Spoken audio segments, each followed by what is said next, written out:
Vamos começar o nosso vídeo a respeito de insegurança e os assédios. E a gente começa falando sobre o quê? Sobre o conceito de insegurança. Afinal de contas, o que é ser inseguro? O que significa você ou uma pessoa não ter segurança em si mesmo? Geralmente, isso se caracteriza na situação em que o indivíduo se sente, é um sentimento, a insegurança, que ele se sente incapaz para alguma coisa. Ou ele se sente incapaz, ou ele se sente, obviamente, como diz o nome, inseguro, mas não é só isso. Ele não se sente suficiente para determinada coisa, tá certo? João, isso é só em termos de coisas ou situações? Não, isso também pode se dar em relação a pessoas. Então, é possível, e é bastante comum a gente ver isso, alguém se sentir inseguro em relação a outra pessoa, ou porque essa outra pessoa é mais capaz profissionalmente, e não tem pecado nenhum nisso, porque cada um de nós é único e tem as suas qualidades e suas características. Mas aquela pessoa consegue atingir um grau de eficiência que eu, por exemplo, ainda não consigo. Isso pode me gerar dois sentimentos: o sentimento de correr atrás, de sair da minha zona de conforto e aprender mais, ou o sentimento de insegurança, no qual eu vou me sentir menos do que aquela pessoa. Pois é. Isso não é muito legal, né? Não é um sentimento muito bom. Nem sempre a gente controla isso, correto?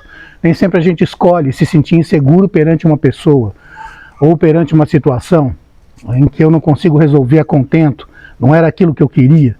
A coisa sai pior do que eu gostaria e eu me sinto inseguro em relação a isso. Obviamente que essa insegurança vai refletir no quê? No julgamento que o outro tem de mim. Que todo mundo fala, não julgo fulano, quem sou eu para julgar? Gente, a gente faz isso o dia inteiro. Você quer assumir, se assume, você não quer, você não assume. É que a palavra julgar é muito pesada. Mas a gente avalia. Quer substituir a palavra? Sem problema. O que é um julgamento? O julgamento é exatamente a situação em que a gente analisa determinado fato ou pessoa e chega a uma conclusão e uma decisão a respeito de uma pessoa ou de um acontecimento. Isso é um julgamento.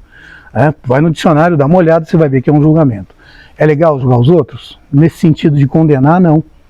Mas avaliar, a gente avalia tudo e todos o tempo inteiro e a gente também é avaliado. Portanto, isso não deveria ser objeto de insegurança da nossa parte. A gente avalia e é avaliado. Vamos lembrar disso o tempo inteiro, tá certo? Muito bem, mas retomando nossa visão, quando uma pessoa se sente insegura, incapaz de lidar com uma pessoa, outra pessoa, ou com uma situação, existe então, como eu falei, dois caminhos. Ou ela evolui, ou ela, infelizmente, opta pelo caminho de provavelmente denegrir a outra pessoa. Puxa vida, João, pode chegar a isso? Pode sim. Então, por exemplo, a pessoa, ao invés dela olhar para outra pessoa que tem uma capacidade destacada, tem uma competência muito boa naquilo que ela faz, e olhar e falar o seguinte: o que ela fez? Ela fez algum curso? Ela foi atrás de alguma experiência? De onde ela tirou isso? Como é que ela aprendeu a fazer isso? Porque ela não nasceu sabendo. Então, como é que ela conseguiu chegar nesse patamar que eu também quero? E eu saio da minha zona de conforto e vou atrás. Ou da mesma coisa que ela fez, no mesmo estudo, ou de alguma coisa semelhante. Mas eu vou crescer. É algo que eu vou levar para a minha evolução. Ao contrário disso, o que acontece? Normalmente a pessoa que se sente insegura começa a assediar. João, por que assediar? Porque ela não para num ato só. Ela começa, na verdade, a denegrir a outra pessoa no ambiente de trabalho. Não é? Botar para baixo, criticar. E olha, eu vou dizer uma coisa para vocês, hein? A gente sabe bem disso, Seja qual for o ambiente, mas principalmente no ambiente de trabalho, você colocar alguém para baixo não é difícil. Ou tentar, pelo menos. Vale tudo. Você fala mal a pessoa fala mal da religião do outro, fala mal de como a pessoa se veste. Isso quando os ataques não são frontalmente em relação ao trabalho daquela pessoa. Aquilo nunca está bom, aquilo nunca é o suficiente, e o trabalho até está muito bom, está bem legal, mas na boca do assediador, na boca da pessoa invejosa, na boca da pessoa que leva a insegurança para um patamar negativo, está sempre ruim. O trabalho está sempre ruim, aquela pessoa é sempre idiota, aquela pessoa deve ser motivo de chacota, de humilhação, ter a sua imagem colocada sempre para baixo. E o que a gente tem aí? Numa repetição do dano, a gente tem exatamente o conceito de assédio moral. Não é isso? É exatamente isso. Pois bem, esse assédio moral com base na insegurança, porque o assédio moral ele pode ter base em várias coisas. Por exemplo, numa concorrência interna dentro de um cargo da empresa. Isso não é insegurança, isso é uma concorrência. Vai para o campo da sabotagem profissional.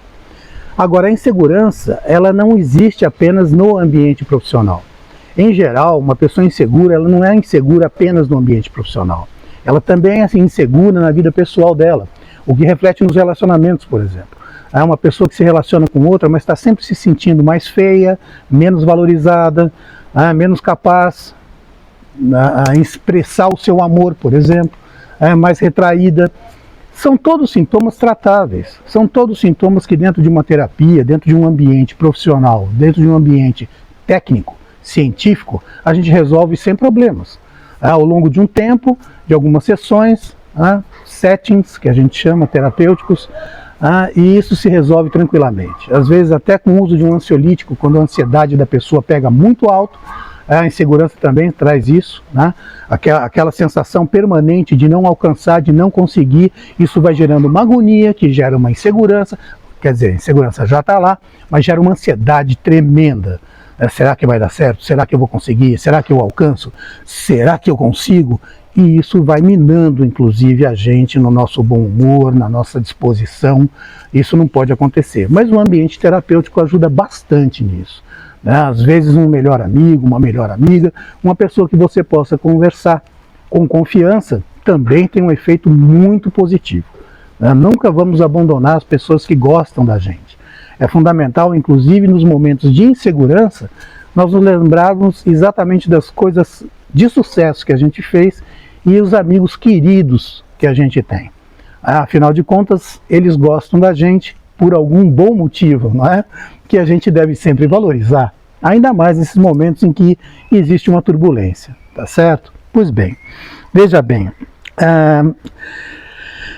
não é um assunto geralmente muito legal de falar, nunca é, na verdade, né? Que é o assédio sexual. João, pode existir uma migração do assédio moral para o assédio sexual no caso de insegurança? Claro que pode, claro que pode. E aí os motivos podem ser os mesmos, de impotência, de insegurança, mas a palavra impotência nesse ponto tem uma diferença quando o assédio é sexual. Por exemplo, se uma pessoa na sua vida pessoal não se sente segura, capaz, sexualmente falando, ela pode perfeitamente partir para quê? Ela pode partir para uma autoafirmação, ok?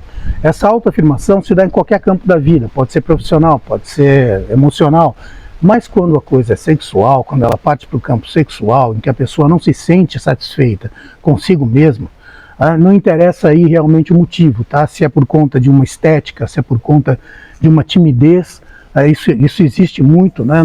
Nós não podemos esquecer que nós vivemos num país machista, em que a educação é um tanto quanto rígida para certas gerações. Isso pode vir da timidez, pode vir da repressão sexual, e nesse sentimento, né, de incapacidade, de insatisfação, a pessoa passa a assediar sexualmente pessoas do seu trabalho, do seu convívio, mas aqui a gente está focando no trabalho, né? Fazendo o quê? Fazendo o quê no assédio sexual? Se utilizando do seu cargo de poder, se utilizando da sua influência dentro do ambiente de trabalho para poder fazer pressão, para poder forçar uma situação de cunho sexual, né? Comentários vulgares, tá certo?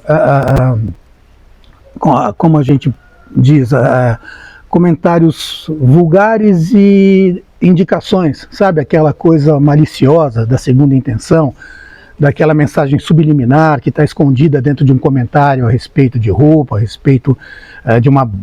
quer ir na balada, barzinho, começa a confundir bastante a vida pessoal com a vida profissional, né? Sair para um happy hour com os amigos, João, isso daí claro que não é assédio, meu. Claro que não, óbvio que não, né? Ser feliz não é assédio, cara. Mas as coisas têm um limite e eles são perceptíveis para mim e para você normalmente. Tá certo? Passar desse limite vai configurar assédio, principalmente no assédio sexual, que não precisa de repetição. Numa vez só que a pessoa comete, ele está configurado e é indenizável. Vamos sempre lembrar disso. Mas no assédio sexual decorrente da insegurança, ele costuma ser bem mais violento. Enquanto o outro tem um cunho, às vezes, de brincadeira, etc. e tal, com base na insegurança, o assédio sexual ele toma uma força, digamos assim, uma agressividade, né? Ele passa a ser mais agressivo. E a gente precisa lembrar que dentro do ambiente do assédio sexual, geralmente o predador age isoladamente, não na frente dos outros. Ele aproveita um ambiente que para ele é protegido, como a própria sala, um estoque, uma sala de reunião vazia em que só está ele e a vítima, tá certo? De tal maneira que ele também não possa ser gravado facilmente, esse tipo de coisa, né? Que a gente já discutiu em tantas aulas que a gente teve por aqui. E vale a pena relembrar agora, até porque, como eu estou dizendo, quando nasce da insegurança, o assédio sexual é muito mais agressivo, ok? Esteja atento para isso, atenta para isso e denuncie, né? Vamos conversar que esse negócio de ficar quieto nessas situações não tem nada a ver com nada, né? É bem errado isso. Só incentiva quem pratica e desprotege quem sofre.